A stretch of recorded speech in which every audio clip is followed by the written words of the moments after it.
friends, and happy Wednesday. It's time for another family night craft brought to you by Northeast Branch of Reading Public Library. So for today's craft, we're making something pretty exciting in my opinion, and it is glow in the dark slime. So we're going to be using a few different elements in a basic clear slime to make it glow in the dark. So if you get a bag at Northeast Branch Library, it will have every single thing you need. So it'll have one or two little sections of glow-in-the-dark paint, one slime container full of glow-in-the-dark glitter, and also glow-in-the-dark mica pigment. So those are our three elements: glow-in-the-dark glitter, glow-in-the-dark mica, and glow-in-the-dark paint. You also have a bottle of clear school glue, a little tube of contact solution. Now this contains some form of borax, which will work as our activator, which brings the slime all together, one cup or bowl, and one spoon. So let's get started making our slime. All right, so for our first step, I'm gonna take my spoon out of here. You're going to get your cup or bowl, and we're going to empty some ingredients in. So first, I'm going to add the glue. So now, you don't need to use the whole bottle. Depending on how much glue you use compared to how much glow-in-the-dark stuff, it will be more or less glow-in-the-dark. So if you want it to be really bright, you might want to add just half of your bottle. If you don't care that much, you want a big slime, use the whole bottle. But you'll empty your glue into the cup.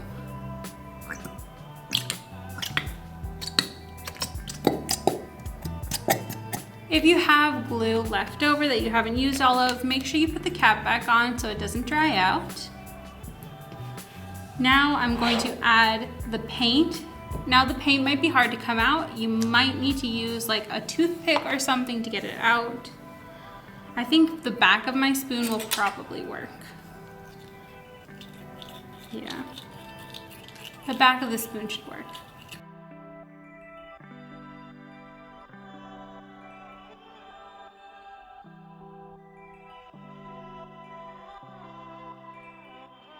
Okay, so if you use the back of your spoon like me, you're going to want to use a paper towel or something to wipe it off before you keep going so you don't get paint all over yourself and everything else. Once that's all off your spoon, it's nice and clean, we're going to add this, which is a combination of our glitter and the mica powder. Now if you're making this at home without a go pack, I'd say add glitter to taste. However much glitter you want. This is, I think, a luminous glow glitter from Amazon, so it has some just like glittery bits and some that do glow in the dark. And then I have about a tablespoon of glow in the dark mica powder. So I'm just gonna add this in. You don't have to use the whole thing if you don't want, but I like things very glittery, so I'm gonna dump it all in. All right, now it's time to stir it and try to stir it as well as you can.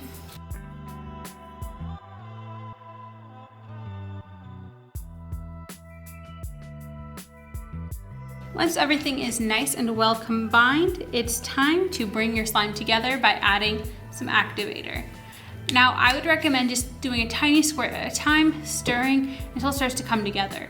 Because if you add too much, your slime will not be stretchy and soft. It'll be like easily breakable, rubbery, and we don't want that. We want a nice slime texture.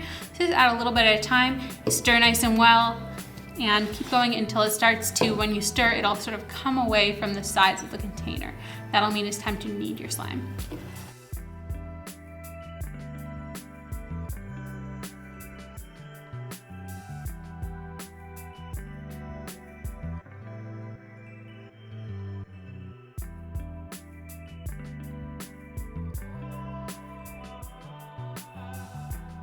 All right, so you can see it's coming apart at the sides here. I actually added too much saline solution because when I made mine, I forgot to add baking soda.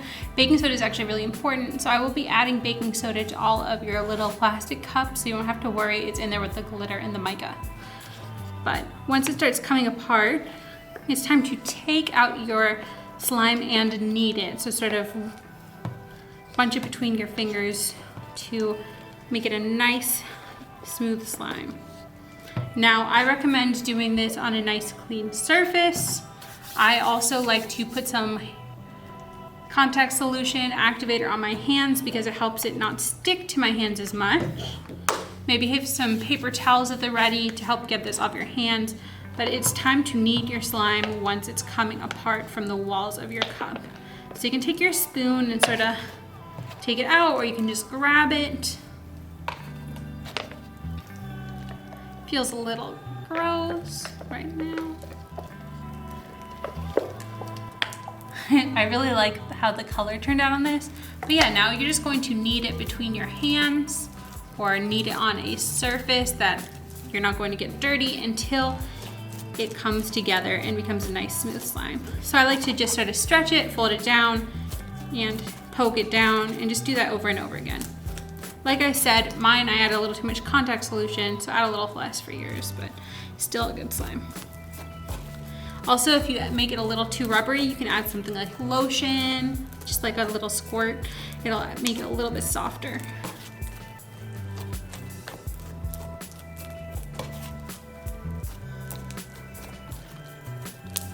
Wow, I love the color of the slime. I think it looks so cool. So mine's basically good. Like I said, I made it a little too rubbery, but it... Wow, yeah, way too rubbery, but it still looks cool. Don't add as much contact solution as me. But what we're going to do is take this, expose it to sunlight for 30 seconds. I'm going to go take it out to our library windows, and then I'll be back in the dark. So find a nice dark spot to see if your glow-in-the-dark slime glows. Do you think this is going to glow? Let's see. Look at this, it works. I'm actually kind of baffled by just how glow-in-the-dark it is. You can't see my face. All you can see is my hands. There's no editing here. This is super glow in the dark. I think this might be the coolest slime we've ever made. If you agree, let me know. It'll be even cooler if you don't stretch it out too much, but look how cool this slime is. This is a cool slime. Not to toot my own horn too much, but look at that, that is so cool. This is so glow in the dark. I think this is really awesome. I'm really happy. Also, just look, you can see everything in the room is very glow in the dark. Here is our cup, our mixing spoon. You can see our little paint cups. And you can even see it on the paper towel where I got rid of the paint from the brush. So this is some legit glow in the dark slime. I really hope you like it. Let me know. I'll say goodbye to you in the light quick. But I really hope that you enjoyed this activity. I had a blast. I think this might be the prettiest slime ever. I like it a lot. But yeah, make sure you store it in your slime container when you're done so it stays good for a long time. Everyone should have one of varying sizes in their kits. If you made a big slime and you have a little container, it might not fit. You might have to take some out and put it in a Ziploc bag. See, this one is bursting at the seam. But I hope you join us again next week for another family night craft. We're gonna be making some pottery and it should be a blast. All right, stay happy and healthy, friends, and see you next week. Bye.